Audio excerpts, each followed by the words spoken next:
ಕರ್ತನ ಪರಿಶುದ್ಧ ನಾಮಕ್ಕೆ ಸ್ತೋತ್ರವಾಗಲಿ. ಕರ್ತನ ಸನ್ನಿಧಾನದಲ್ಲಿ ಉಪವಾಸದ 2ನೇ ದಿವಸದಂದು ಆತನ ಸಾನ್ನಿಧ್ಯದಲ್ಲಿ ಸೇರಿ ಬರುವುದಕ್ಕೆ ಕರ್ತನು ಕೊಟ್ಟಂತ ಕೃಪೆಗಾಗಿ ಕರ್ತನಿಗೆ ಸ್ತೋತ್ರ. Hallelujah, hallelujah, hallelujah. ಕರ್ತನ ಪರಿಶುದ್ಧ ನಾಮಕ್ಕೆ ಸ್ತೋತ್ರವಾಗಿ. ಉಪವಾಸ ಮಾಡುವಾಗ ಶಾರೀರಿಕವಾಗಿ ಕ್ಷೀಣವಾಗುವುದಾದ್ರೆ ನಮ್ಮೊಳಗಳಿಂದ ದೇವರ ಆತ್ಮನ ಶಕ್ತಿ ಹೊಂದಿದಾಗ, ಹಲ್ಲೆಲೂಯಾ, ನಾವು ಮನೆಯಲ್ಲಿ ತಿನ್ನುವಂತ ರೊಟ್ಟಿ, ಮನೆಯಲ್ಲಿ ತಿನ್ನುವಂತ ಸಾರಿನ ಶಕ್ತಿಗಿಂತ ಆತ್ಮನ ಅಭಿಷೇಕ ನಾವು ತುಂಬಿದವರಾದ ಪ್ರಿಯರೇ, ಹಲ್ಲೆಲೂಯಾ. ಎಲಿಯನ ಕಾಲ ಎಲಿಯನ್ನು ನೋಡುವಾಗ ದೇವದೂತನು ತಂದು ಕೊಟ್ಟಂತ ಆಹಾರದಲ್ಲಿ ಅವನು ಎಷ್ಟು ಹೊತ್ತು ಓಡಾಡಿದನು ಗೊತ್ತಾ? 40 ಹಗಲು 40 ರಾತ್ರಿ ಅದನ್ನು ಓಡಿದನೆಂದು ನಾವು ನೋಡಿದ್ದೇವೆ. ಹಲ್ಲೆಲೂಯಾ. ಅದರಲ್ಲಿ ಅಷ್ಟು ಬಲ ಇದೆ. ಹಲ್ಲೆಲೂಯಾ. ಕರ್ತನ ಪರಿಶುದ್ಧ ನಾಮವಾಗಿರುತ್ತದೆ. ಇವತ್ತಿನ ದಿವಸ ನಮ್ಮ ಮನಸ್ಸಿನಲ್ಲಿ ನಾವು ಅಂದುಕೊಳ್ಬೇಡ, ನಾನು ನಿನ್ನೆ ದಿವಸ 2 ಹೊತ್ತು ಊಟ ಮಾಡಿಲ್ಲ, ಅದಕ್ಕೋಸ್ಕರ ನನ್ನ ದೇಹ ಕ್ಷೀಣವಾಗಿದೆ. ನಿನ್ನ ದೇಹ ಕ್ಷೀಣವಾದರೂ ಕೂಡ ನಿನ್ನ ಆತ್ಮ ಬಲಗೊಂಡಿದೆ. ಹಲ್ಲೆಲೂಯಾ. ಈ ದಿವಸ ನಿನ್ನ ಆತ್ಮವನ್ನ, ನಿನ್ನ ಕುಟುಂಬವನ್ನ, ನಿನ್ನ ಕುಟುಂಬದ ಯಾವುದೇ ಕಾರ್ಯಗಳನ್ನ ಮುಟ್ಟುವುದಕ್ಕೆ ಸೈತಾನ ಎದುರಿಗೆ ಆದ್ರೂ ಭಯ ಪಡ್ತಾನೆ. ಹಲ್ಲೆಲೂಯಾ. ಯಾವ ರೀತಿಯಲ್ಲಿ ಗ್ಯಾಸ್ ಹತ್ತಿರ ಹೋದಾಗ ನಮ್ಮ ಕೈ ಹಿಡಿದಕ್ಕೆ ನಾವು ಭಯ ಪಡುತ್ತೇವೋ, ಸೈತಾನ ನಮ್ಮನ್ನ ಮುಟ್ಟುವುದಕ್ಕೆ ಭಯ ಪಡುತ್ತಾನೆ. ಯಾಕೆ ನೋಡುವಾಗ ನಮ್ಮ ಶರೀರವೆಲ್ಲವೂ ಬೆಂಕಿಯಿಂದ, ಅಗ್ನಿಯಿಂದ ಕೂಡಿರುತ್ತದೆ. ಹಲ್ಲೆಲೂಯಾ. ಕರ್ತನ ಪರಿಶುದ್ಧ ನಾಮಕ್ಕೆ ಸ್ತೋತ್ರವಾಗಲಿ. ನಿನ್ನೆ ದಿವಸ ನಾವು ಪ್ರಾರಂಭ ಮಾಡಿದಂತ ಒಂದು ವಿಷಯ ಸ್ತುತಿ ಎಂದು ನಾವು ನೋಡ್ತೇವೆ. Hallelujah, hallelujah. ನಾವು ಬೆಳಿಗ್ಗೆ ವಾಕ್ಯವನ್ನು ಧ್ಯಾನ ಮಾಡಿದಕ್ಕೂ ಸಂಜೆ ದಾನ ಮಾಡಿದಕ್ಕೂ ಬಹಳ ಸಾಮ್ಯತೆ, ಬಹಳ ಕನೆಕ್ಟೆಡ್ ಆಗಿರೋದ್ರಿಂದ ನಮಗೆ ಅರ್ಥ ಮಾಡಿಕೊಳ್ಳೋದಕ್ಕೆ ಏನು ಕಷ್ಟ ಆಗಲಿಲ್ಲ. ಹಲ್ಲೆಲೂಯಾ. ಅದೇ ಟ್ರ್ಯಾಕ್ ಅಲ್ಲಿ ನಾವು ಮುಂದೆ ಹೋಗ್ತಾ ಇದ್ದೇವೆ. ಕರ್ತನ ಸನ್ನಿಧಾನ ಇವತ್ತಿನ ದಿವಸ ಧ್ಯಾನ ಮಾಡೋಣ. ನಾವು ಸ್ತುತಿಯ ಬಗ್ಗೆ ನಾವು ಧ್ಯಾನ ಮಾಡ್ತಾ ಇದ್ದೇವೆ. ಹಲ್ಲೆಲೂಯಾ. Thank you Jesus. ಕರ್ತನ ಪರಿಶುದ್ಧ ನಾಮಕ್ಕೆ ಸ್ತೋತ್ರವಾಗಲಿ. ತೆರೆಯೋಣ ನಮ್ಮ ಸತ್ಯವೇದವನ್ನ.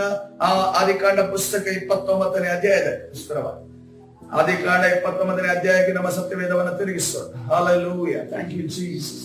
ಕರ್ತನ ಪರಿಶುದ್ಧ ನಾಮಕ್ಕೆ ಸ್ತೋತ್ರವಾಗಲಿ. ಕರ್ತನ ಸನ್ನಿಧಾನದಲ್ಲಿ ಇಲ್ಲಿ ಏನ್ ನಡೀತಾ ಇದೆ ಪೂರ್ವಭಾವಿಯಾಗಿ ನಾವು ಹಿನ್ನೆಲೆಯನ್ನು ತಿಳಿದುಕೊಳ್ಳೋಣ. ಇಲ್ಲಿ ಯಾಕೋಬನ ವಿಚಾರವಾದಿ ಬಗ್ಗೆ. ಯಾಕೋಬನ ಎಲ್ಲಿ ಬಂದಿದ್ದಾನೆ? ತನ್ನ ಮಾವನ ಮನೆಯಾದ ಲಾಬನನ್ನ ಮನೆಗೆ ಬಂದಿದ್ದಾನೆ. ಯಾಕೆ ಬಂದಿದ್ದಾನೆ? ತನ್ನ ಅಣ್ಣನ ಚೊಚ್ಚಲತನದ ಹಕ್ಕನ್ನ ಅದೇ ರೀತಿಯಲ್ಲಿ ತಂದೆ ಆಶೀರ್ವಾದದ ಮೋಸದಿಂದ ಪಡೆದು ಅದು ಓಡಿ ಬಂದವನು ಎಲ್ಲಿ ಸೇರಿದ್ದಾನೆ? ಲಾಬನನ ಮನೆಗೆ ಸೇರಿದ್ದಾನೆ, ಮಾವನ ಮನೆಗೆ ಸೇರಿದ್ದಾನೆ. ಮಾವನ ಮನೆಯಲ್ಲಿ ಯಾವ ಕಾರಣಕ್ಕೋಸ್ಕರ ಆತನ ಇಡುತ್ತಿದ್ದಾನೆ? ಹೆಣ್ಣಿಗೋಸ್ಕರ. ರಾಹೇಳನನ್ನ ಮದುವೆ ಮಾಡಿಸ್ಕೊಡ್ತೀನಿ ಅಂತ ಅನ್ಕೊಂಡು ಮಾವ ಹೇಳಿದ್ದ. ಆ ರಾಯಳನನ್ನ ನೆನೆಸಿಕೊಂಡು ಈಗ ಅದನ್ನು 7 ವರ್ಷಗಳ ಕಾಲ ಅದನ್ನು ಕೆಲಸ ಮಾಡ್ದ. ತದನಂತರ ರಾಯಣ ಅವನಿಗಿಂತ ದೊಡ್ಡ ಮೋಸಗಾರ ಅವನ ಮಾವ. ಅವನೇನ್ ಮಾಡ್ದ? ಅವನ ರಾಯಳನ್ನ ಮದುವೆ ಮಾಡಿಕೊಟ್ಟ. ಈಗ ರಾಯಳನ ಇಟ್ಕೊಂಡು 2 ವರ್ಷ ದುಡಿ ಅಂತ ಅನ್ಕೊಂಡು ಆಫರ್ ಕೊಟ್ಟಾನೆ. ಅದಕ್ಕೋಸ್ಕರ 2 ವರ್ಷದ ದುಡಿಯೋಗೋಸ್ಕರ ಈ ಮಾವನಿಗೋಸ್ಕರ ಈ ಅಳಿಯ ರೆಡಿ ಆಗವನೆ. ಅದೇ ರೀತಿಯಲ್ಲಿ ತದನಂತರ 7 ವರ್ಷ ದುಡಿತಾನೆ. ದುಡಿದ ನಂತರ ಈಗ ಆತನಿಗೆ ತನ್ನ ಸಂತಾನ ಅಭಿವೃದ್ಧಿಯನ್ನು ಮಾಡುವಂತ ಸಮಯ ಇದಾಗಿದೆ. ಆ ಸಮಯದಲ್ಲಿ ಯಾಕೋಬನು ಮತ್ತು ಲೇಯ ಮತ್ತು ತನ್ನ ಪ್ರೀತಿಯ ಗಂಡನ ಜೊತೆ ಪ್ರೀತಿಯ 2 ಹೆಂಡತಿಯರು ಇಲ್ಲಿ ಆ ವಿಚಾರಗಳನ್ನ, ಅನೇಕ ವಿಚಾರಗಳನ್ನ ನಾವು ನೋಡ್ತಾ ಇದ್ದೀವಿ.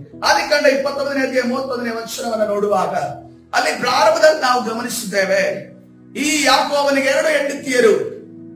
ಅಲ್ಲಿ 31ನೇ ವಚನ, ಲೇಯಳು ಯಾಕೋಬನಿಗೆ ಅಲಕ್ಷ್ಯವಾದಳೆಂದು ಯೆಹೋವನು ನೋಡಿ.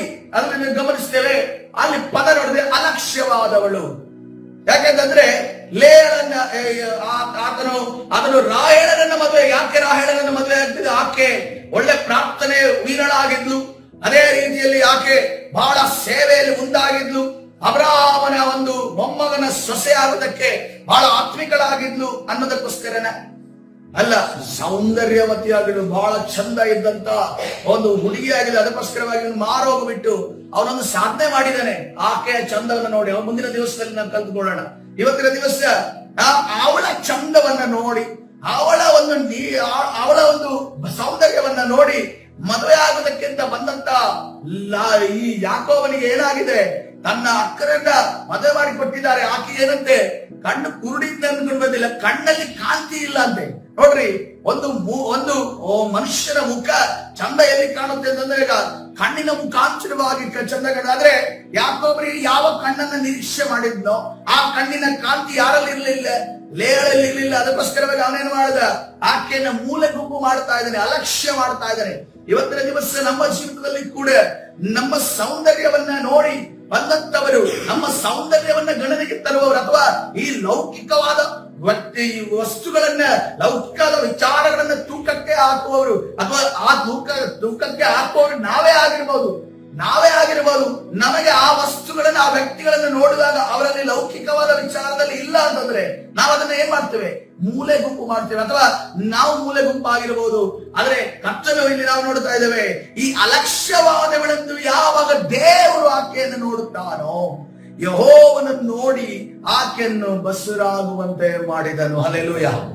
ಈ ಕಾಲದಲ್ಲಿ ಬಸುರಾಗೋದಂದ್ರೆ ಅಷ್ಟು ದೊಡ್ಡದಲ್ಲ. ಯಾಕಂದ್ರೆ ಈಗ ಏನಂತಂದ್ರೆ 1 ಅಥವಾ 2 ಅಂತ ಅನ್ಕೊಂಡು ಆಲೋಚನೆ ಮೆಂಟಲ್ ಇರುತ್ತೆ. ಯಾಕಂದ್ರೆ ಜನಸಂಖ್ಯೆ ಜಾಸ್ತಿ ಆಗಿದೆ. ಆದ್ರೆ ಆ ದಿನಮಾನಗಳಲ್ಲಿ ಯಾರು ತನಗೆ ಸಂತಾನಾಭಿವೃದ್ಧಿಯನ್ನ ಮಾಡುತ್ತಾಳೋ ಆಕೆಯನ್ನ ಒಂದು ದೊಡ್ಡ ಪ್ರಧಾನ ಒಂದು ಸ್ಥಾನವನ್ನ ಕೊಡುವಂತ ಕಾಲಮಾನ ಅದಾಗಿತ್ತು. ಸೊ ಅದಕ್ಕೋಸ್ಕರವಾಗಿ ಇವಳು ಏನಂದುಕೊಳ್ಳುತ್ತಾಳೆ, ನನಗೆ ಹೆಂಗೂ ಸೌಂದರ್ಯ ಇಲ್ಲ, ನಾನು ನನ್ನ ಮುಖಾಂತರ ಈತನಿಗೆ ಮಗು ಹುಟ್ಟಿದ್ರಾದ್ರೂ ಕೂಡ ನನ್ನ ಜೊತೆ ಪ್ರೀತಿಯಿಂದ ವರ್ತಿಸ್ತಾನೋ. ಅನೇಕ ಕುಟುಂಬಗಳಲ್ಲಿ ನಾವು ನೋಡಿದರೆ ಗಂಡ ಹೆಂಡತಿ ಅಂತ ಅನ್ಕೊಂಡು, ಹುಡುಗ ಹುಡುಗಿ ಅಂತ ಅನ್ಕೊಂಡು ನೋಡಿ ಮದುವೆ ಮಾಡ್ತಾರೆ. ಅವರ ಮಧ್ಯದಲ್ಲಿ ಪ್ರೀತಿನೇ ಇರೋದಿಲ್ಲ. ಆದ್ರೆ ಯಾವಾಗ ಮಗು ಹುಟ್ಟುತ್ತೋ, ಯಾವಾಗ ಮಗುವಿನ ಜನನ ಆಗುತ್ತೋ, ಅವರ ಮಧ್ಯದಲ್ಲಿ ಒಂದು ವಿಶೇಷವಾದ ಪ್ರೀತಿ ಉಂಟಾಗುತ್ತದೆ. ಆದ್ರೆ ಅದರಲ್ಲಿ ಇನ್ನೊಂದು ವಿಚಾರ ಉಂಟು. ಆದ್ರೆ ಆ ಒಂದು ವ್ಯಕ್ತಿ, ಆ ಒಂದು ಹೆಣ್ಣೆ ಆಗಿರ್ಬೋದು, ಆ ಹುಡುಗನೇ ಆಗಿರ್ಬೋದು, ಯಾರನ್ನ ಪ್ರೀತಿ ಮಾಡ್ತಾನೆ? ಹುಟ್ಟಿದಂತ ಮಗುವನ್ನ ಪ್ರೀತಿ ಮಾಡ್ತಾನೆ. ಆದ್ರೆ ಹೆಂಡತಿಯನ್ನ ಪ್ರೀತಿ ಮಾಡೋದಿಲ್ಲ, ಗಂಡನ್ನ ಪ್ರೀತಿ ಮಾಡೋದಿಲ್ಲ. ಇವತ್ತಿನ ದಿವಸ ಪ್ರೀತಿಯಿಂದ ವಂಚಿತರಾದವರು ಯಾರಲ್ಲಿ ಕೂತಿರಬಹುದು. ಗಂಡನ ಪ್ರೀತಿ ಇಲ್ಲದೆ ಇರಬಹುದು, ಹೆಂಡತಿಯ ಪ್ರೀತಿಯಲ್ಲೇ ಇರದೇ ಇರಬಹುದು, ತಂದೆ ತಾಯಿಯ ಪ್ರೀತಿಯಿಂದ ವಂಚಿತರಾಗಿರಬಹುದು, ಮಕ್ಕಳ ಪ್ರೀತಿಯಿಂದ ವಂಚಿತರಾಗಿರಬಹುದು, ಅಥವಾ ಈ ತಮ್ಮ ಸಹೋದರರ ಪ್ರೀತಿಯಿಂದ ವಂಚಿತರಾಗಿರಬಹುದು, ಅಥವಾ ನಿಮ್ಮ ಒಂದು ವಿದ್ಯಾರ್ಥಿಯ ಒಂದು ಜೀವಿತದಲ್ಲಿ ನೋಡುವಾಗ ಟೀಚರ್ಸ್ ನ ಪ್ರೀತಿಯಿಂದ ನೀವು ವಂಚಿತರಾಗಿರಬಹುದು, ಅಥವಾ ಉದ್ಯೋಗದ ಸ್ಥಳದಲ್ಲಿ ನೋಡುವಾಗ ನಿಮ್ಮ ಒಂದು ಮೇಲಾಧಿಕಾರಿ ಪ್ರೀತಿಯಿಂದ ವಂಚಿತರಾಗಿರಬಹುದು. ನೀವು ವಂಚಿತರಾಗಿರುವುದಾದರೆ ಆ ಪ್ರೀತಿಯನ್ನು ನೀವು ನಿರೀಕ್ಷಿಸಿಕೊಂಡಿರಬೇಡ. ಯಾಕೆಂದ್ರೆ ಆಗ ನಿನ್ನ ದೇವರು ನಿನ್ನನ್ನು ಪ್ರೀತಿಸುವಾತನಾಗಿ. ಹಲ್ಲೆಲೂಯ. ಲೇಳು ಯಾವಾಗ ತನ್ನ ಗಂಡನಾದ ಆ ಪ್ರೀತಿಯನ್ನ ಕಳೆದುಕೊಂಡು ಪ್ರೀತಿಯಿಂದ ದೂರವಾಗಿರ್ತಾಳೆ, ಅಥವಾ ಆ ಪ್ರೀತಿಯನ್ನ ಆಕೆ ಹೊಂದಿಕೊಳ್ಳಿಕ್ಕೆ ಸಾಧ್ಯವಾಗಲಿಲ್ಲವೋ, ಆವಾಗ ಸೃಷ್ಟಿಕರ್ತನಾದ ದೇವರು ಆಕೆಯನ್ನು ನೋಡಿ ಆಕೆಯನ್ನು ಆಶೀರ್ವಾದ ಮಾಡುವುದನ್ನು ನಾವು ನೋಡ್ತೇವೆ. ಅದರ ಅರ್ಥ ಏನಂದ್ರೆ ಯೇಸು ಕ್ರಿಸ್ತನು ಆತನನ್ನು ಪ್ರೀತಿಸುತ್ತಾರೆ ಅನ್ನೋದನ್ನು ನಾವು ಗಮನಿಸಬಹುದು. ಹಲ್ಲೆಲೂಯ. ಇವತ್ತಿನ ದಿವಸ ಪ್ರಿಯರೇ, ನಮ್ಮನ್ನು ನಾವು ಕರ್ತನ ಕರಗಳಿಗೆ ಸಮರ್ಪಿಸೋಣ. ಯಾರು ನನ್ನನ್ನು ಯಾರೇ ಪ್ರೀತಿಸದೆ ಹೋದರೂ ಕೂಡ ನನ್ನ ದೇವರು ನನಗೆ ಪ್ರೀತಿಸಿದರೆ ಸಾಕು. ಹಲ್ಲೆಲೂಯ ಎನ್ನುವವರಿದ್ದಾರೆ. ಹಲ್ಲೆಲೂಯ. ಕರ್ತನ ಪರಿಶುದ್ಧ ಆಮೆನ್. ಹಲ್ಲೆಲೂಯ. ಕರ್ತನ ಪರಿಶುದ್ಧ ಮುಂದೆ ಹೋಗೋಣ. ಹೀಗೆ ಗಂಡನ ಪ್ರೀತಿಯಿಂದ ವಂಚಿತನಾದ ಈ ಲೇಳು, ಆಕೆ 32ನೇ ವಚನಕ್ಕೆ ಆಕೆ ಬಸ್ರಾದಳು. ರಾಯಳ ವಿಚಾರವಾಗಿ ನಾನು ಇವತ್ತಿನ ದಿವಸ ಮಾತನಾಡೋದಕ್ಕೆ ಹೋಗೋದಿಲ್ಲ, ಅದು ವಿಚಾರ ದೊಡ್ಡದಾಗುತ್ತೆ. 32ನೇ ವಚನಕ್ಕೆ ಓದುವಾಗ, ಲೇಯರು ಗರ್ಭಿಣಿಯಾಗಿ ಗಂಡು ಮಗುವನ್ನು ಎತ್ತು, ಯೆಹೋವನು ನನ್ನ ವ್ಯಥೆಯನ್ನು ನೋಡಿದ್ದಾನೆ, ಇನ್ನು ಮುಂದೆ ನನ್ನ ಗಂಡನು ನನ್ನನ್ನು ಪ್ರೀತಿಸುವನು ಎಂದು ಹೇಳಿ ಅದಕ್ಕೆ ರೂಬೇನನೆಂದು ಹೆಸರಿಟ್ಟಳು. ಹಲ್ಲೆಲೂಯ. ಈಗಲಾದ್ರೂ ಈ ಗಂಡು ಮಗು ಹುಟ್ಟಿದೆ. ಈ ಗಂಡು ಮಗು ಹುಟ್ಟಿದ ಕೂಡಲೇ ಆಕೆ ಏನು ಅಂದುಕೊಳ್ತಾಳೆ? ಯೆಹೋವ ನನ್ನ ವ್ಯಥೆಯನ್ನು ನೋಡಿದ್ದಾನೆ. ನನಗೇನು ವ್ಯಥೆ ಇದೆ? ಗಂಡನ ಪ್ರೀತಿ ಇಲ್ಲ, ಗಂಡನ ನನಗೆ ಪ್ರೀತಿಸ್ತಾ ಇಲ್ಲ. ಗಂಡನ ಯಾವುದೇ ರೀತಿಯಲ್ಲಿ ನಾನೇನಾದ್ರೂ ತೆಗೆದುಕೊಂಡು ಟೀ ಕೊಡಬೇಕಂತ ಅನ್ಕೊಂಡು ಹೋದ್ರೆ, ಸುಮ್ಮನೆ ಹೋಗಿ ಮೂಲೆಯಲ್ಲಿ ಕುತ್ಕೊಂಡು ಅನ್ಕೊಂಡು ಅನ್ನೋ ರೀತಿಯಲ್ಲಿ ನನ್ನ ಒಂದು ಸೌಂದರ್ಯವನ್ನ ನೋಡಿ ಮೂಲೆಯಲ್ಲಿ ಕೂರಿಸುವಂತ ಗಂಡ ನನಗಿದ್ದಾನೆ. ಏನೋ ಒಂದು ಕೊರತೆಯನ್ನು ನೋಡಿ ನನ್ನನ್ನು ನೋಡಿ ಮೂಲೆ ಗುಂಪು ಮಾಡುವಂತ ನನ್ನ ಗಂಡನಿದ್ದಾನೆ. ಅಥವಾ ಯಾವುದೋ ಒಂದು ಅಡಿಗೆ ಬರೋದಿಲ್ಲ ಅಂತ ಅನ್ಕೊಂಡು ಮೂಲೆಯಲ್ಲಿ ನಿಲ್ಲಿಸುವಂತ ಗಂಡನ ನನಗಿದ್ದಾನೆ. ಅಥವಾ ಅವಳು ನೋಡು ಆ ರೀತಿ ಇದ್ದಾಳೆ, ಇವಳು ನೋಡಿ ಈ ರೀತಿ ಇದ್ದಾಳೆ ಅಂತ ಅನ್ಕೊಂಡು ಇದು ಹೋಲಿಕೆ ಮಾಡುವಂತ ಗಂಡನು ನನಗಿದ್ದಾನೆ. ಆದ್ರೆ ಇಲ್ಲಿ ನೋಡುವಾಗ ಅದೇ ಲೇಯಳಿಗೆ ಕರ್ತನ ಆಶೀರ್ವದಿಸಿ ಏನ್ ಕೊಡ್ತಿದ್ದಾನೆ? ಒಂದು ಮಗುವನ್ನ, ಗಂಡು ಮಗುವನ್ನ. ಯಾಕಂದ್ರೆ ಆ ದಿನಮಾನದ ಗಂಡು ಮಗು ಅಂತಂದ್ರೆ ಚೊಚ್ಚಲ ಮಗ ಹುಟ್ಟಿದ್ದಾನೆ ಅನ್ನುವ ಒಂದು ಸಂಭ್ರಮದ ದಿನ ಅದಾಗಿತ್ತು. ಇನ್ನು ಮುಂದೆ ನನ್ನ ಗಂಡನು ನನ್ನನ್ನು ಪ್ರೀತಿಸುವನು ಎಂದುಕೊಂಡನು. ಏನ್ ಅಂದುಕೊಳ್ಳವಳು? ಒಂದು ಮಗು ಆಯ್ತಲ್ಲ, ಇನ್ನಾದ್ರೂ ನನ್ನ ಗಂಡ ನನ್ನನ್ನು ಪ್ರೀತಿಸ್ತಾನೆ ಅನ್ಕೊಂಡ. ಆದ್ರೆ ಅದು ನಡೀಲಿಲ್ಲ. ಹೆಂಗ್ ಗೊತ್ತಾಗುತ್ತೆ ಅಂತಂದ್ರೆ 33ನೇ ವಚನಕ್ಕೆ ಬರೋಣ. ಹಾಗೆ ತಿರುಗಿ ಗರ್ಭಿಣಿಯಾಗಿ ಗಂಡು ಮಗುವನ್ನು ಹೆತ್ತು ನಾನು ಗಂಡನ ಅಲಕ್ಷ್ಯಕ್ಕೆ ಗುರಿಯಾದನೆಂದು ಮತ್ತೆ ಅದನ್ನೇ ಹೇಳ್ತಾ ಇದ್ದಾರೆ. ಅದ್ರ ಅರ್ಥ ಏನು? ಇನ್ನು ಕೂಡ ಯಾಕೋವನ ಪ್ರೀತಿ ಮಾಡಿಲ್ಲ ಅಂದ್ರೆ ಅರ್ಥ. ಇನ್ನು ಕೂಡ ಯಾಕೋಬನ ಪ್ರೀತಿ ಮಾಡಿಲ್ಲ ಅಂತ ಅರ್ಥ. ನಾನು ಗಂಡನ ಅಲಕ್ಷ್ಯಕ್ಕೆ ಗುರಿಯಾದನೆಂದು ಯೆಹೋವನು ತಿಳಿದಿದ್ದರಿಂದ ಈ ಮಗುವನ್ನು ದಯಪಾಲಿಸಿದನು. ಹಲ್ಲೆಲೂಯಾ.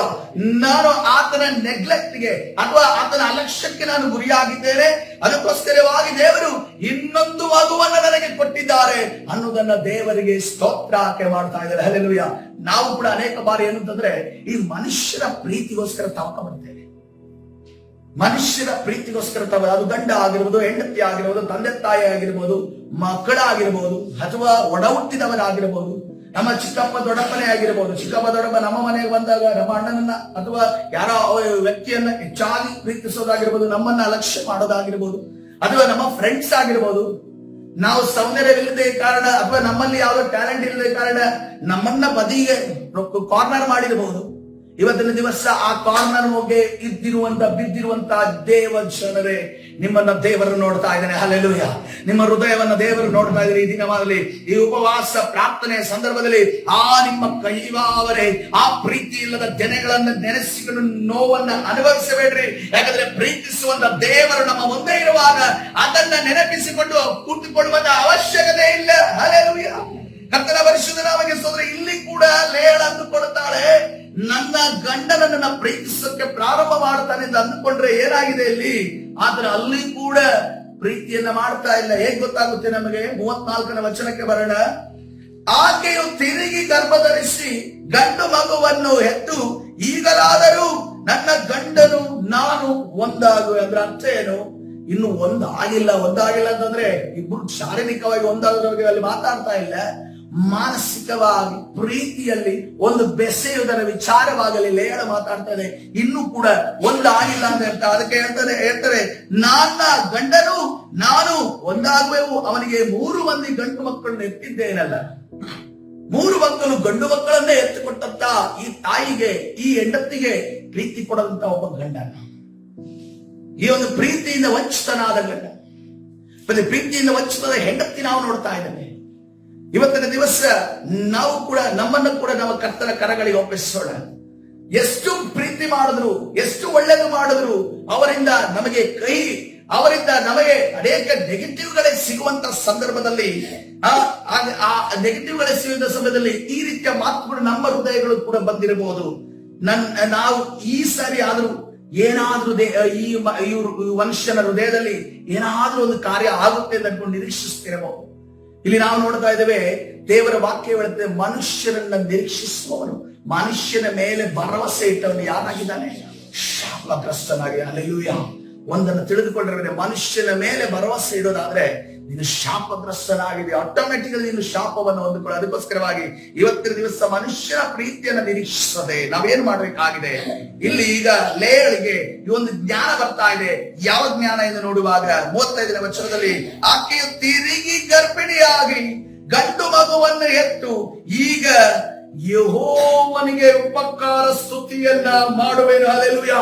ಇದನ್ನ ಓದುವಾಗ ನೀವು ದೇವರಿಗೆ ಸ್ತೋತ್ರ ಮಾಡಬೇಕು. ಯಾಕೆಂತಂದ್ರೆ ಆಕೆ ಈಗ ಗಂಡನ ಪ್ರೀತಿಯನ್ನು ನಿರೀಕ್ಷಿಸ್ತಾ ಇಲ್ಲ. ಮಗು ಹುಟ್ಟುವಾಗ ಆಕೆ ಏನ್ ಮಾಡ್ತಾ ಇದ್ದಾರೆ? ದೇವರಿಗೆ ಸ್ತೋತ್ರ ಹೇಳ್ತಾರೆ. ಹಲ್ಲೆಲೂಯಾ. ಗಂಡನ ಪ್ರೀತಿ ನನಗೆ ಇಲ್ಲದಿದ್ರು ಪರವಾಗಿಲ್ಲ, ತಂದೆ ತಾಯಿಯ ಪ್ರೀತಿ ನನಗೆ ಇಲ್ಲದಿದ್ರು ಪರವಾಗಿಲ್ಲ, ಮಕ್ಕಳ ಪ್ರೀತಿ ನನಗೆ ಇಲ್ಲದಿದ್ರು ಪರವಾಗಿಲ್ಲ, ಒಡ ಹುಟ್ಟಿದವರ ಪ್ರೀತಿ ನನಗೆ ಇಲ್ಲದಿದ್ರು ಪರವಾಗಿಲ್ಲ, ನನ್ನ ಸುತ್ತಲಿರುವಂತ ಜನರು ಸ್ನೇಹಿತರ ಪ್ರೀತಿ ಇಲ್ಲದಿದ್ರು ಪರವಾಗಿಲ್ಲ, ನನ್ನ ದೇವರು ನನ್ನನ್ನು ಪ್ರೀತಿಸ್ತಾರಲ್ಲ, ಅದಕ್ಕಾಗಿ ನಾನು ಸ್ತೋತ್ರವನ್ನು ಮಾಡ್ತೇನೆ. ಹಲ್ಲೆಲೂಯಾ. ಇಲ್ಲಿ ಸ್ತುತಿ ಎಂಟ್ರಿ ಹೊಡಿತಿರೋದನ್ನ ನಾವು ಗಮನಿಸ್ತೇವೆ ಪ್ರಿಯರೇ. ಹಲ್ಲೆಲೂಯಾ. ಕರ್ತನ ಪರಿಶುದ್ಧ ನಾಮಕ್ಕೆ ಸ್ತೋತ್ರವಾಗಲಿ. ಕರ್ತನಲ್ಲಿ ದೊಡ್ಡ ಕಾರ್ಯವನ್ನು ಆಕೆ ಹೃದಯದಲ್ಲಿ ಮಾಡ್ತಾ ಇದ್ದಾರೆ. ಯಾಕಂದ್ರೆ ಈ ಲೋಕವನ್ನ ನೋಡೋದನ್ನ ಬಿಟ್ಟು ಅವಳು ಎಲ್ಲಿ ನೋಡ್ತಾ ಇದ್ದಾರೆ? ಪರಲೋಕವನ್ನ ನೋಡ್ತಾ ಇದ್ದಾರೆ. ಹಲ್ಲೆಲೂಯಾ. ಈ ದಿನವೂ ಕೂಡ ಪ್ರಿಯರೇ, ಈ ಲೋಕವನ್ನ ನಾವು ನೋಡೋದನ್ನ ಬಿಟ್ಟು ಯಾವಾಗ ದೇವರನ್ನ ಸ್ತುತಿ ಮಾಡುವುದಕ್ಕೆ ನಾವು ಕೂರುತ್ತೇವೋ, ಸ್ತುತಿ ಮಾಡುವುದಕ್ಕೆ ನಾವು ಮುಂದಾಗುತ್ತೇವೋ, ದೇವರು ದೊಡ್ಡ ಕಾರ್ಯಗಳನ್ನ ಮಾಡುವಾತನಾಗಿದ್ದಾನೆ. ಹಲ್ಲೆಲೂಯಾ.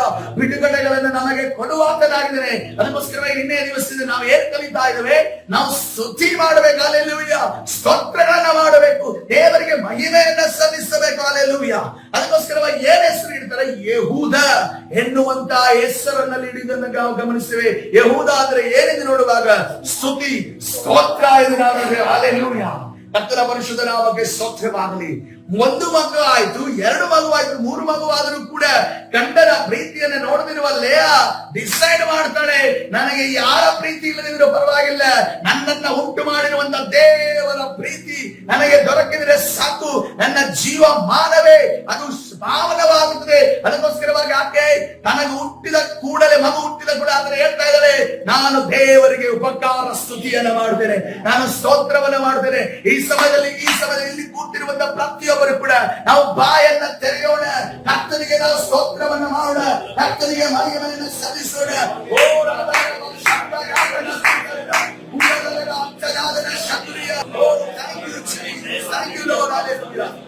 ಕೀರ್ತನೆ 50ನೇ ಅಧ್ಯಾಯ 23ನೇ ವಚನ ಈ ರೀತಿಯಲ್ಲಿ ಹೇಳ್ತಾ ಇದೆ. ಕೀರ್ತನೆ 50ನೇ ಅಧ್ಯಾಯ 23ನೇ ವಚನ ಈ ರೀತಿಯಲ್ಲಿ, ಯಾರು ಸ್ತುತಿ ಯಜ್ಞವನ್ನು ಸಮರ್ಪಿಸುತ್ತಾರೋ ಅವರೇ ನನ್ನನ್ನು ಗೌರವಿಸುವವರು. Hallelujah, hallelujah. ಆತನ ಸನ್ನಿಧಾನದಲ್ಲಿ ಬೇರೆ ಯಾರು ಸ್ತುತಿ ಯಜ್ಞವನ್ನ ಸಮರ್ಪಿಸುತ್ತಾರೋ, ಯಾರು ಸ್ತೋತ್ರಗಳನ್ನ ಮಾಡ್ತಾರೋ, ಯಾರು ದೇವರನ್ನು ಹೊಗಳಿ ಆತನ ಉಪಕಾರವನ್ನು ನೆನೆಸುತ್ತಾರೋ ಅವರು ಯಾರಂತೆ, ಅವರು ನನ್ನನ್ನ ಗೌರವಿಸುವವರು. ಹಲ್ಲೆಲೂಯಾ. ಇವತ್ತಿನ ಬೇರೆ ನಾವು ದೇವರನ್ನ ಗೌರವಿಸುವುದಕ್ಕೆ ಸಿದ್ಧರಾಗೋಣ. ನಾವು ದೇವರನ್ನ ಗೌರವಿಸುವುದಕ್ಕೆ ಸಿದ್ಧರಾಗೋದಾದ್ರೆ 2ನೇ ವಾಕ್ಯ ಹೇಳ್ತದೆ, ತಮ್ಮ ನಡತೆಯನ್ನು ಸರಿಪಡಿಸಿಕೊಳ್ಳುವವನಿಗೆ ನನ್ನ ವಿಶೇಷವಾದ ರಕ್ಷಣೆಯನ್ನು ತೋರಿಸುವೆನು. ಹಲ್ಲೆಲೂಯಾ. ನನ್ನ ವಿಶೇಷವಾದ ರಕ್ಷಣೆ, ಪ್ರೊಟೆಕ್ಷನ್ ಅನ್ನು ನಾನು ತೋರಿಸ್ತೇನೆ. ಯಾವ ಸೈತನನ್ನು ಕೂಡ ನಿನ್ನ ಮನೆಯನ್ನಾಗಲಿ, ನಿನ್ನ ಸ್ವಾಸ್ಥ್ಯವನ್ನಾಗಲಿ, ನಿನ್ನನ್ನಾಗಲಿ, ನಿನ್ನ ಮಕ್ಕಳನ್ನಾಗಲಿ, ನಿನ್ನ ಗಂಡನನ್ನಾಗಲಿ, ಹೆಂಡತಿಯನ್ನಾಗಲಿ, ಯಾರನ್ನು ಕೂಡ ನಾನು ಮುಟ್ಟುವುದಕ್ಕೂ ಅಥವಾ ಕಣ್ಣು ತಿರುಗಿಸಿ ನೋಡುವುದಕ್ಕೂ ನಾನು ಬಿಡೋದಿಲ್ಲ. ಹಲ್ಲೆಲೂಯಾ. ಅಂತ ಒಂದು ವಿಶೇಷವಾದ ಪ್ರೊಟೆಕ್ಷನ್ ಅನ್ನ ಕರ್ತನು ಕೊಡುವಾತನಾಗಿದೆ. ಹಲ್ಲೆಲೂಯಾ. ಕರ್ತನ ಪರಿಶುದ್ಧ ನಾಮಕ್ಕೆ ಸ್ತೋತ್ರವಾಗಲಿ. ಇವತ್ತಿನ ದಿವಸ ಪ್ರೇರೆ ಆ ಪ್ರೊಟೆಕ್ಷನ್ ಅನ್ನು ನೋಡುವಾಗ ಎಂತ ಹೈ ಕ್ವಾಲಿಟಿ ಪ್ರೊಟೆಕ್ಷನ್ಗಳು ಈ ಲೋಕದಲ್ಲಿದ್ದಾವೆ, ಹೈ ಕ್ವಾಲಿಟಿ ಪ್ರೊಟೆಕ್ಷನ್ ಗಳಿದ್ದಾವೆ. ಆದ್ರೆ ಆ ಪ್ರೊಟೆಕ್ಷನ್ ಗಳನ್ನ ಮೀರಿ ಅನೇಕ ಕೊಲೆಗಳು, ಅನೇಕ ಕಾರ್ಯಗಳು ನಡೀತಾ ಇದ್ದಾವೆ. ಆದ್ರೆ ಕರ್ತನ ಹೇಳ್ತಾ ಇದ್ದಾರೆ, ನಿನಗೆ ನಾನು ವಿಶೇಷವಾದ ಪ್ರೊಟೆಕ್ಷನ್ ಅನ್ನ ಕೊಡ್ತಾ ಇದ್ದೀನಿ. ಹಲ್ಲೆಲೂಯಾ. ಈ ಕಣ್ಣಿಗೆ ಕಾಣುವ ಶಕ್ತಿ ವ್ಯಕ್ತಿಗಳು ಮಾತ್ರವಲ್ಲ, ಕಣ್ಣಿಗೆ ಕಾಣದ ಶಕ್ತಿಗಳು ಕೂಡ ನಿನ್ನ ಮುಂದೆ ಬರುವಾಗ, ನಿನ್ನನ್ನು ಮುಟ್ಟುವುದಕ್ಕೆ ಬರುವಾಗ ನಾನು ನಿನಗೆ ಶೀಲ್ಡ್ ಆಗಿ, ನಾನು ನಿನಗೆ ಗುರಾಣಿಯಾಗಿ ನಿಲ್ಲುತ್ತೇನೆ. ಹಲ್ಲೆಲೂಯಾ. ಆ ವಿಶೇಷವಾದ ರಕ್ಷಣೆ ನಮಗಿದೆ ಪ್ರೇರ. ಹಲ್ಲೆಲೂಯಾ. ಕರ್ತನ ಪರಿಶುದ್ಧ ನಾಮಕ್ಕೆ ಸ್ತೋತ್ರವಾಗಲಿ. ಈ ಯೆಹೂದ ಎನ್ನುವಂತ 4ನೇ ಮಗ ಹುಟ್ಟಿದಂತ ಸಂದರ್ಭದಲ್ಲಿ ಆಕೆಯ ಮನಸ್ಥಿತಿ ಚೇಂಜ್ ಆಗ್ತಾ ಇದೆ, ಮನಸ್ಥಿತಿ ಬದಲಾವಣೆ ಆಗ್ತದೆ. ಆಕೆ ಏನ್ ಮಾಡ್ತಾ ಇದ್ದಾಳೆ, ದೇವರಿಗೆ ಸ್ತೋತ್ರವನ್ನ ಮಾಡ್ತಾಳೆ. ಸ್ತೋತ್ರವನ್ನ ಮಾಡಿದಂತೆ ಆಮೇಲೆ ಆಕೆಗೆ ಗರ್ಭಧಾರಣೆ ಆಗುವುದು ತಡವಾಯಿತು ಎಂದು ನಾವು ನೋಡ್ತಾ ಇದ್ದೇವೆ. ಹಲ್ಲೆಲೂಯಾ. ಇಲ್ಲೇ ದೇವರು ಆಕೆ ಗರ್ಭವನ್ನು ಸ್ಟಾಪ್ ಮಾಡ್ತಿರೋದನ್ನು ನಾವು ಗಮನಿಸ್ತೇವೆ. ಯಾಕಂದ್ರೆ ನೋಡುವಾಗ ಆ 4ನೇ ಯೆಹೂದ ಅಂತ ಏನು ಹುಟ್ಟಿದ್ನಲ್ಲ, ಆ ಯೆಹೂದನ ಮುಖಾಂತರವಾಗಿಯೇ ಮೆಸ್ಸಿಯನ್ನು ಹುಟ್ಟು ಬಂದ ಎಂದು ನಾವು ನೋಡ್ತೇವೆ. ಹಲ್ಲೆಲೂಯಾ. ಆ ಯೆಹೂದನ ಮುಖಾಂತರವಾಗಿ ದಾವೀದನ ಹುಟ್ಟು ಬಂದ ಎಂದು ನಾವು ನೋಡ್ತೇವೆ. ಆ ಯೆಹೂದನ ಮುಖಾಂತರವಾಗಿ, ಆ ಕುಲದ ಮುಖಾಂತರವಾಗಿಯೇ ಕಾಲೇಬನ ಹುಟ್ಟು ಬಂದ ಎಂದು ನಾವು ನೋಡ್ತಾ ಇದ್ದೇವೆ. ಅಂತ ಅನೇಕ ಪ್ರಾರ್ಥನಾ ವೀರರು, ಮಹಾಪುರುಷರು ಹುಟ್ಟಿ ಬಂದಂತ ಕುಲ ಅದಾಯ್ತು ಎಂದು ನಾವು ನೋಡ್ತೇವೆ. ಹಲ್ಲೆಲೂಯಾ. ಅದಕ್ಕೋಸ್ಕರವಾಗಿ ದೇವರು ಅಲ್ಲಿ ಒಂದು ಪೊಲೀಸ್ ಸ್ಟಾಪ್ ಅನ್ನ ಕೊಟ್ಟು ಆ ಒಂದು ಸ್ವಲ್ಪ ದಿನ ಆ ಯೆಹೂದ ಎನ್ನುವಂತ ಕುಲ ನಡೀಲಿ ಅನ್ನುವ ರೀತಿಯಲ್ಲಿ ಆ ರೀತಿಯಲ್ಲಿ ಎಕ್ಸ್ಟೆಂಡ್ ಮಾಡುವುದನ್ನು ನಾವು ಗಮನಿಸ್ತೇವೆ. ಹಲ್ಲೆಲೂಯಾ.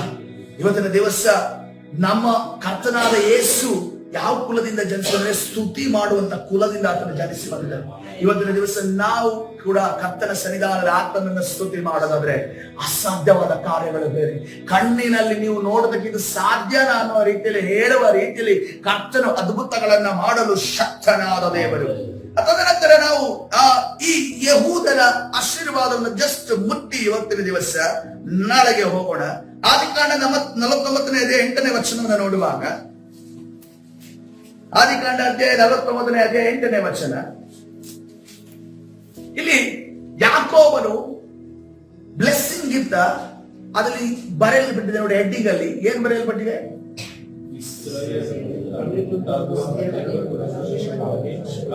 ಕಾಲಜ್ಞಾನವನ್ನ ಹೇಳ್ತಾ ಇದ್ದಾನೆ. ಅಂದ್ರೆ ಮುಂದಿನ ಫ್ಯೂಚರ್, ಭವಿಷ್ಯವನ್ನ ಆತನು ತಿಳಿಸ್ತಾರೆ. ಯಾವ ಯಾವ ಬ್ಲೆಸ್ಸಿಂಗ್ಸ್ ಬರುತ್ತೆ ಅಂತ ಅನ್ಕೊಂಡು, ನಿಮಗೆ ಬರುತ್ತೆ ಅಂತ ಅನ್ಕೊಂಡು ಭವಿಷ್ಯವನ್ನ ನುಡಿತಾ ಇದ್ದಾರೆ. ಕಾಲಜ್ಞಾನ ಅಂದ್ರೆ ಅದು ನಡುತ್ತದೆ ಅನ್ನುವ ರೀತಿಯಲ್ಲಿ ಆ ವಿಚಾರವನ್ನ ಆತನ ಹೇಳ್ತಾ ಇದ್ದಾನೆ. ಮೊದಲೇ ಹೇಳ್ತಾ ಇದ್ದಾನೆ 8ನೇ ವಚನದಲ್ಲಿ, ಆದಿಕಾಂಡ 49ನೇ 8ನೇ ವಚನದಲ್ಲಿ ಯೆಹೂದನ ವಿಚಾರವಾಗಿ ಆತನ ಆಶೀರ್ವಾದ ನೋಡಿ. ಯೆಹೂದನೇ, ನಿನ್ನ ಅಣ್ಣ ತಮ್ಮಂದಿರು ನಿನ್ನನ್ನೇ ಸ್ತುತಿಸುವರು, ನಿನ್ನ ಕೈ ನಿನ್ನ ಶತ್ರುಗಳ ಕುತ್ತಿಗೆಯ ಮೇಲಿರೋದು. ಹಲ್ಲೆಲೂಯಾ. ಮೊದಲ ಸೆಂಟೆನ್ಸ್ ಅನ್ನು ನೋಡೋಣ. ನಿನ್ನ ಅಣ್ಣ ತಮ್ಮಂದ್ರು ಏನ್ ಮಾಡ್ತಾರಂತೆ? ನಿನ್ನನ್ನೇ ಸ್ತುತಿಸುವರು. ಆಕ್ಚುಲಿ ಆಗಿ ಚೊಚ್ಚಲ ಮಗ ಯಾರಾಗಿದ್ದಾನೆ? ರೂಬೇನನಾಗಿದ್ದಾನೆ. ಆದ್ರೆ ರೂಬೇನ ಅದನ್ನ ಕಳ್ಕೊಂಡ. ಯಾಕೆ? ಆತನು ತನ್ನ ತಂದೆಯ ಹಾಸಿಗೆಯನ್ನು ಕೆಡಿಸಿದರಿಂದ, ಆದ್ರೆ ತನ್ನ ಒಬ್ಬ ಪತ್ನಿಯನ್ನು ಕೆಡಿಸಿದರಿಂದ, ಆ ಪ್ರಯತ್ನಕ್ಕೆ ಕೈ ಹಾಕಿದ್ರಿಂದ ಆ ಸ್ಥಾನವನ್ನು ಕಳೆದುಕೊಳ್ತಾನೆ. ಆ ಸ್ಥಾನವನ್ನು ಕಳೆದುಕೊಂಡ ನಂತರ ಆ ಚೊಚ್ಚಲತನದ ಹಕ್ಕು ಯಾರಿಗೆ ಸಿಗುತ್ತೆ? ಯಾರಿಗೆ ಸಿಗುತ್ತೆ? ಯೆಹೂದನಿಗೆ ಸಿಗೋದಿಲ್ಲ. ಐಗುಪ್ತ ದೇಶಕ್ಕೆ ಹೋದ್ಮೇಲೆ ಅಲ್ಲಿ ಆ ಯೋಸೇಫನು ಪ್ರೈಮ್ ಮಿನಿಸ್ಟರ್ ಆದ್ಮೇಲೆ ಒಂದು ನಿರ್ಧಾರವನ್ನು ತೆಗೆದುಕೊಳ್ತಾನೆ. ಯಾಕೋಬ ಯಾರಿಗೆ ಕೊಡ್ತಾರೆ? ಯೋಸೇಫನಿಗೆ ಆ ಚೊಚ್ಚಲತನದ ಹಕ್ಕನ್ನು ಕೊಡ್ತಾನೆ. ಯೋಸೇಫನಿಗೆ ಚೊಚ್ಚಲತನದ ಹಕ್ಕನ್ನು ಕೊಡುವಾಗ ಆತನಿಗೆ ಯಾರು ಹುಟ್ಟಿರ್ತಾರೆ? ಮಕ್ಕಳಿಗೂ ಹುಟ್ಟಿರ್ತಾರೆ. ಅದಕ್ಕೋಸ್ಕರವಾಗಿ ಯೋಸೇಫನಿಗೆ ಚೊಚ್ಚಲ ಮಗನಿಗೆ ಎಷ್ಟು ಆಶೀರ್ವಾದ ಕೊಡಬೇಕು? 2 ದುಪ್ಪಟ್ಟ ಆಶೀರ್ವಾದವನ್ನು ಕೊಡಬೇಕು. ಒಬ್ಬನಿಗೆ ಎಲ್ಲಾ ಮಕ್ಕಳಿಗೆ ಒಂದೊಂದು ಆಶೀರ್ವಾದಗಳನ್ನು ಕೊಟ್ರೆ, ಚೊಚ್ಚಲು ಮೊದಲನೇ ಹುಟ್ಟಿದವನಿಗೆ ಅವನಿಗೆ 2 ಆಶೀರ್ವಾದ. ಆ 2 ಆಶೀರ್ವಾದ ಯಾರಿಗೆ ಕೊಟ್ಟಿದ್ದಾರೆ? ಎಫ್ರಾಯಿಮ್ ಮತ್ತೆ ಮನಸ್ಸಿಗೆ ಕೊಟ್ಟು. ಎಫ್ರಾಯಿಮ್ ಮತ್ತೆ ಮನಸ್ಸಿಗೆ ಕೊಟ್ಟು. ಈಗ ನಾವು ನೋಡ್ತಾ ಇದ್ದೇವೆ ಯಹೂದನ ವಿಚಾರವಾಗಿ, ಯಹೂದನ ಆ ಕುಲದ ಮುಖಾಂತರ ಯೇಸು ಕ್ರಿಸ್ತನು ಹುಟ್ಟಿ ಬಂದದ್ದು. ಇಲ್ಲಿ ಒಂಥರ ಕಾಂಟ್ರಡಿಕ್ಟರಿ ಆಯ್ತಲ್ಲ. ಚೊಚ್ಚಲು ಮಗ ಯಾರಾಗ್ಬಿಟ್ರು? ಯೋಸೇಫ ಮತ್ತು ಆತನ ಮಕ್ಕಳು ಆಗ್ಬಿಟ್ರು.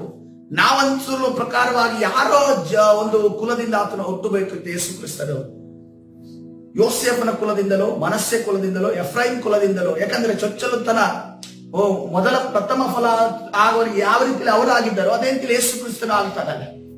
ಆದ್ರೆ ಪೂರ್ವಕಾಲ ವೃತ್ತಾಂತದಲ್ಲಿ 1ನೇ ಪೂರ್ವಕಾಲ ವೃತ್ತಾಂತ 5ನೇ ಅಧ್ಯಾಯ 1-2 ವಚನ ನೋಡುವಾಗ, 1ನೇ ಪೂರ್ವಕಾಲ ವೃತ್ತಾಂತ 5ನೇ ಅಧ್ಯಾಯ 1-2 ವಚನ ನೋಡುವಾಗ ಗಮನಿಸಿದ ಪ್ರಿಯರೇ, ಹಲ್ಲೆಲೂಯಾ, ಕರ್ತನು ಶ್ರೇಷ್ಠವಾದ ಒಂದು ಆಶೀರ್ವಾದವನ್ನ ಯಹೂದ ಕುಲಕ್ಕೂ ಅದೇ ರೀತಿಯಲ್ಲಿ ನಮಗೂ ಕೂಡ ಕೊಡ್ತಾ ಇದ್ದಾನೆ. ಇಸ್ರಾಯೇಲ ಚೊಚ್ಚಲ ಮಗನಾದ ರೂಬೇನನ ವಂಶಾವಳಿ. ರೂಬೇನನ ಚೊಚ್ಚಲನಾಗಿದ್ದರೂ ಅವನು ತನ್ನ ತಂದೆಯ ಹಾಸಿಗೆಯನ್ನು ಓಲೆ ಮಾಡಿದ್ದರಿಂದ ಅವನ ಹಕ್ಕು ಇಸ್ರಾಯೇಲಿನ ಮಗನಾದ ಯೋಸೇಫನ ಕುಲಕ್ಕೆ ಕೊಡಲ್ಪಟ್ಟಿತ್ತು. ಹೌದಾ? ಇಸ್ರಾಯೇಲನ ಕೊಡಲ್ಪಟ್ಟಿತ್ತು. ಆದರೆ ಯಹೂದನು ಎಲ್ಲಾ ಸಹೋದರರಲ್ಲಿ ಪ್ರಬಲನಾದದರಿಂದ, ರಾಜ್ಯಾಧಿಕಾರವು ಅವನ ಕುಲಕ್ಕೆ ಬಂದದರಿಂದಲೂ ಯೋಸೇಫನು ವಂಶಾವಳಿಯ ಪಟ್ಟಿಯಲ್ಲಿ ಚೊಚ್ಚಲನೆಂದು ಲಿಖಿತನಾಗಲಿಲ್ಲ. ಆದರೂ ಕೂಡ ಚೊಚ್ಚಲನಿಗೆ ಸಿಕ್ಕತಕ್ಕ ಪಾಲು ಯಾರಿಗೆ ಸಿಕ್ಕಿತು? ಯಹೂದನಿಗೆ ಸಿಕ್ಕಿತು. ಹಲ್ಲೆಲೂಯಾ. ಕರ್ತನ ಪರಿಶುದ್ಧ ನಾಮಕ್ಕೆ ಸ್ತೋತ್ರವಾಗಲಿ.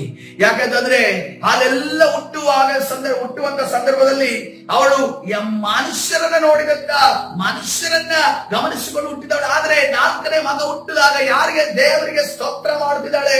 ದೇವರು ಏನ್ ಮಾಡ್ತಿದ್ದಾರೆ? ಮನುಷ್ಯನಾಗಿ ಯಾಕೋಬನ ಏನ್ ಮಾಡ್ತಾರೆ? ರೂಬೇನನ ಚೊಚ್ಚಲತನದ ಅಧಿಕಾರವನ್ನು ಯಾರಿಗೆ ಕೊಟ್ಟ? ಯೋಸೇಫನ ಮಕ್ಕಳಿಗೆ ಕೊಟ್ಟ. ಆದ್ರೆ ದೇವರು ಏನ್ ಹೇಳ್ತಾ ಇದ್ದಾರೆ? ಮೊದಲದು ಹೋಗಬಾರ್ದು.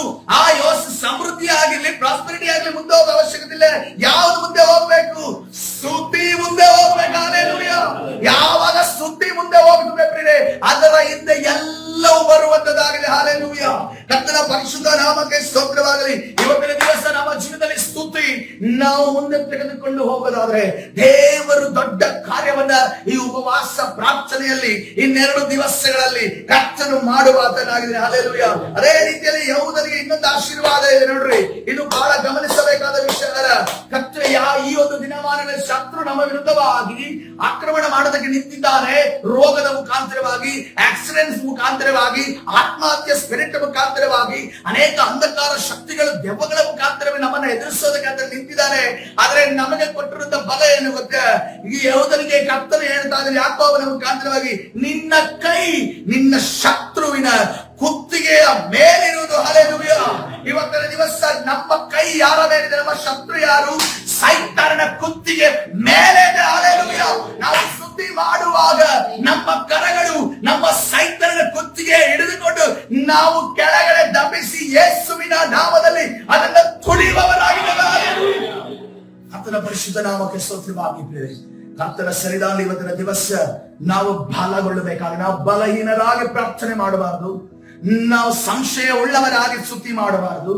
ನಾವು ಹೆದರಿಕೊಂಡವರಾಗಿ ಸ್ತುತಿ ಮಾಡಬಾರದು. ನಾವು ಹೇಗೆ ಮಾಡಬೇಕು?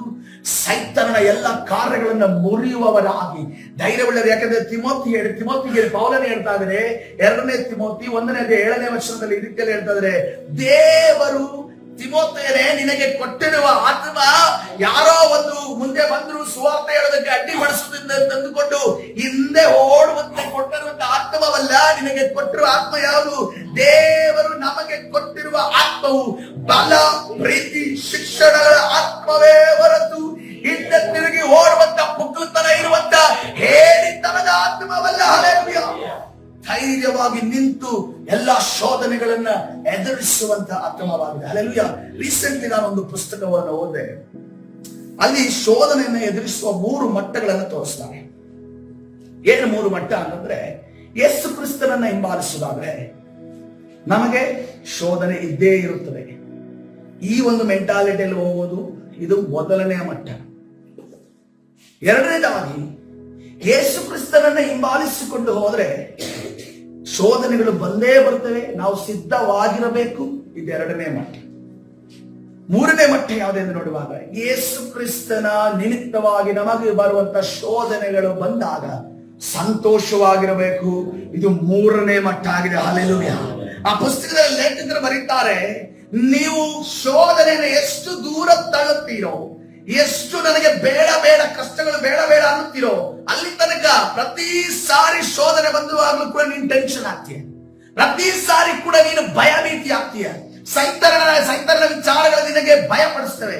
ಆದ್ರೆ ನಿನಗೆ ಶೋಧನೆ ಬರುವಂತ ಸಂದರ್ಭದಲ್ಲಿ ಬರಲಿ, ಕರ್ತನು ನನ್ನ ಜೊತೆ ಇದ್ದಾನೆ, ನಾನು ಅದಕ್ಕೆ ಸಂತೋಷ ಪಡ್ತೇನೆ. ಯಾಕಂದ್ರೆ ಅಪೊಸ್ತಲರು ಹೇಳ್ತಾರೆ, ಕರ್ತರ ನಿಮಿತ್ತವಾಗಿ ನಮಗೆ ಏಟುಗಳನ್ನ ತಿದ್ದಿದ್ದಕ್ಕಾಗಿ, ನಮಗೆ ಏಟುಗಳು ಬಿದ್ದಿದ್ದಕ್ಕಾಗಿ ಅವ್ರು ಏನಂತ ಇದ್ದಾರೆ, ದೇವರಿಗೆ ಸ್ತೋತ್ರ, ನಾವು ಧನ್ಯರಾಗಿದ್ದೇವೆ. ಹಲ್ಲೆಲೂಯಾ.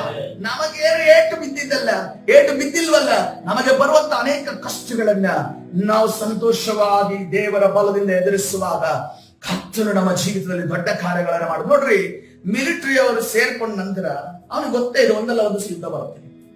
ಇಲ್ಲಿದ್ದು ಭಾರತ ದೇಶದ ಅಷ್ಟೊಂದು ಯುದ್ಧಗಳಿಲ್ಲ ಅಂತಂದ್ರು ಕೂಡ ಇಸ್ರೇಲ್ ದೇಶದಲ್ಲಿ ನೋಡಿ ಒಂದು ಯುದ್ಧ ಮಾಡ್ತಾರೆ ಅಂತಂದ್ರೆ ಅವರಿಗೆ ಸುಮ್ಮನೆ ಕೂರಕ್ಕೆ ಬರೋದಿಲ್ಲ ಅನ್ನೋ ರೀತಿಯಲ್ಲಿ ಯಾವಾಗ ನೋಡಿದ್ರು ಕೂಡ, ಈಗ ಯುದ್ಧ ಇಲ್ಲದಿದ್ರೆ ಅವನಿಗೆ ಟೀ ಕುಡಿಲಿಲ್ಲ ಅಂದ್ರೆ ಹೆಂಗ್ ತಲೆ ಹುಚ್ಚಿ ಹಿಡಿತೆ ನೋಡಿ. ಅದೇ ರೀತಿ ಇವ್ರದ್ದೇನು ಯುದ್ಧ ಇಲ್ವಾ ಅಂತ ಅನ್ಕೊಂಡು ನಮಗೂ ಹಂಗೆ ಆಗಿತ್ತು.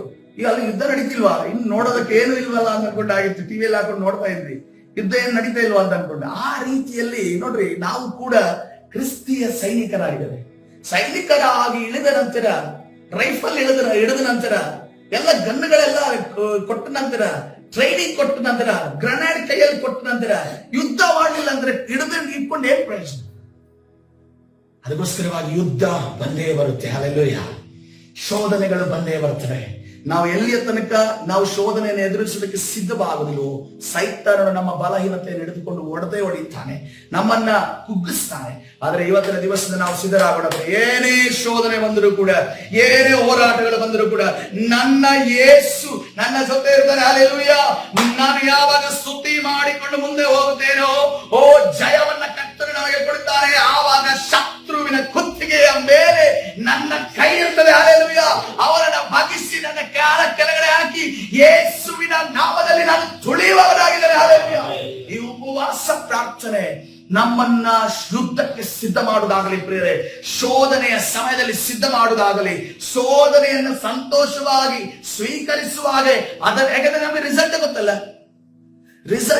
ನಮಗೆ. ದೇವರ ರಿಸಲ್ಟ್ ಮೊದಲೇ ಎಲೆಕ್ಷನ್ ರಿಸಲ್ಟ್ ಯಾವಾಗ ಅನೌನ್ಸ್ ಆಗುತ್ತೆ, ಎಲ್ಲ ಕೌಂಟಿಂಗ್ ಆದ್ಮೇಲೆ ಯಾರು ವಿನ್ ಆಗ್ತಾರೆ ಅಂತ ಹೇಳ್ತಾರೆ. ಆದ್ರೆ ನಮಗೆ ಮೊದಲೇ ಕರ್ತನೆ ಹೇಳ್ತಾರೆ, ನೀನು ಜಯವನ್ನು ಹೊಂದುತ್ತೀಯ. ಯಾಕಂದ್ರೆ ಈ ಲೋಕದಲ್ಲಿ ಸಂಕಟ ಉಂಟು, ಕಷ್ಟ ಉಂಟು, ನಾನು ಹೇಳಿದ್ದೇನೆ, ಅದನ್ನ ನಾನು ಜಯಿಸಿದ್ದೇನೆ, ನೀವು ಕೂಡ ಜಯಿಸುವವರಾಗಿದ್ದೀರಿ. ಹಲ್ಲೆಲೂಯಾ. ಕರ್ತನ ಪರಿಶುದ್ಧ ನಾಮಕ್ಕೆ ಸ್ತೋತ್ರವಾಗಲಿ. ಈ ವಾಕ್ಯವು ನಿಮ್ಮನ್ನ ಬಲಪಡಿಸುವುದಾಗಲಿ ಪ್ರಿಯರೇ. ಒಂದು ವಿಶೇಷವಾದ ಒಂದು ಆತ್ಮಿಕ ಮಂಡಲಕ್ಕೆ ನಾವು ಪ್ರವೇಶ ಮಾಡೋಣ. ಓ ಥ್ಯಾಂಕ್ ಯು ಜೀಸಸ್. ಕರ್ತನೆ ನಿನ್ನ ನಾಮಕ್ಕೆ ಸ್ತೋತ್ರವಾಗಲಿ. ಕರ್ತನೆ ಸ್ತುತಿ ಮಾಡುವಂತ ಆತ್ಮಿಕ ವೀರರು ಎದ್ದೇಳಲಿ ಸ್ವಾಮಿ. ಕರ್ತನೆ ನಿನ್ನಲ್ಲಿ ಪ್ರಾರ್ಥಿಸ್ತಾ ಇದ್ದೇವೆ ಸ್ವಾಮಿ. ಒಬ್ಬೊಬ್ಬರನ್ನು ಮುಟ್ಟು ಸ್ವಾಮಿ, ಆತ್ಮಿಕವಾಗಿ ಒಬ್ಬರನ್ನು ಮುಟ್ಟು ಸ್ವಾಮಿ. ಕರ್ತನೆ ರಾಜ ಪರಿಶುದ್ಧನಾದ ದೇವರೇ, ಯಾವ ರೀತಿಯಲ್ಲಿ ಕರ್ತನೆ ನಾವು ಲೇಳು ಸ್ವಾಮಿ ನಿನ್ನನ್ನ ನೆನೆಸಿ ಸ್ತೋತ್ರ ಮಾಡಿದಳು, ಇವತ್ತಿನ ದಿವಸ ನಾವು ನಿನ್ನನ್ನೇ ನೆನೆಸಿ ಸ್ತೋತ್ರ ಮಾಡುತ್ತೇವೆ. ಮನುಷ್ಯರ ಮೇಲೆ ಭರವಸೆ ಇಡದೆ, ಮನುಷ್ಯರ ಮೇಲೆ ಕರ್ತನೆ ರಾಜ ನಿರೀಕ್ಷೆ ಇಡದೆ, ನಿನ್ನ ಮೇಲೆ ಭರವಸೆ, ನಿನ್ನ ಮೇಲೆ ನಿರೀಕ್ಷೆ ಇಡುವವರಾಗಿದ್ದೇವೆ. ಹಲ್ಲೆಲೂಯಾ. ನಮ್ಮ ವಿರುದ್ಧವಾಗಿ ಹೋರಾಡುವ ಎಲ್ಲ ಸೈತಾನನ ಕಾರ್ಯಗಳು, ಅಂಧಕಾರ ಶಕ್ತಿಗಳನ್ನ ನಜರೇತಿನ ಯೇಸು ಯೇಸುವಿನ ನಾಮದಲ್ಲಿ ಬಂಧಿಸಿ ಮುರುಗಾಗ್ತಾರೆ. ಬಿಡುಗಡೆ ಉಂಟು ಮಾಡಿ ನೀನು ತಾನೇ ನಡೆಸು. ಕರ್ತನಾದ ಯೇಸು ಸ್ವಾಮಿ ಪ್ರಾರ್ಥನೆ ಹೊಂದಿಕೊಳ್ತಾರೆ ಜೀವ ಉಳ್ಳ ತಂದೆಯೇ. ಆಮೆನ್.